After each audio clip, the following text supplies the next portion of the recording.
Армысың көрермен, эфирде Лицей Лайф арнасының жаңалықтары, студияда мен Лаура Рашидқызы. 1 сәуірден бастап Қаратау қаласындағы мектеп-лицейінде бастауыш сыныптар пәндер бірлестігін ұйымдастырумен өткізілетін жасанды интеллект дәуірінде құндылыққа негізделген бастауыш білім тақырыбында айлық шаралар өтетінін хабарлаймын. Ары қарай тарқататын әріптесім Гүлназ Абайқызы. Сөз кезегі өзіңізде. Рахмет, әріптесім Лаура. Қаратау қаласына сапарға шығып, қаланың қақ ортасында орналасқан киелі мектеп-лицейге келіп тұрмын.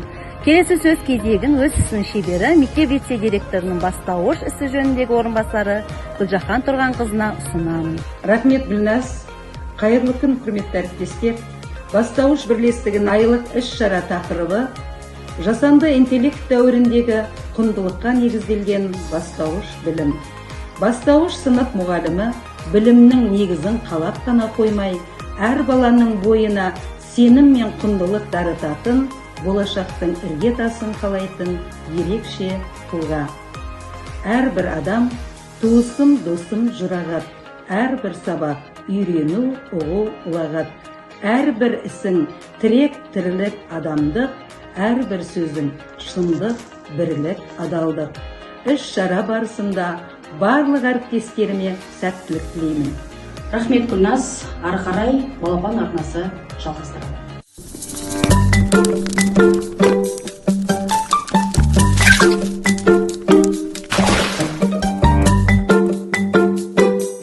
Сәлем, Расул. Бүгін қандай керемет күн, байқап тұрсың ба?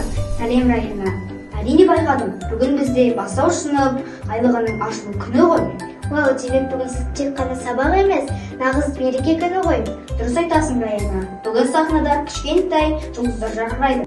Оқушыларымыз бен ұстаздарымыз қандай әдемі өнер көрсетеді екен, иә? Иә, ән де болады, би де болады. Тіпті қызықты көріністер де бар. Ендеше Расул, көп күттірмейік. Дұрыс. Құрметті көрермендер, назарларыңызды сахнаға аударамыз. Бастауыш сынып оқушылары мен ұстаздарының өнерін бірге тамашалайық. Қош келдіңіздер. Көңілді демалыс тілейміз.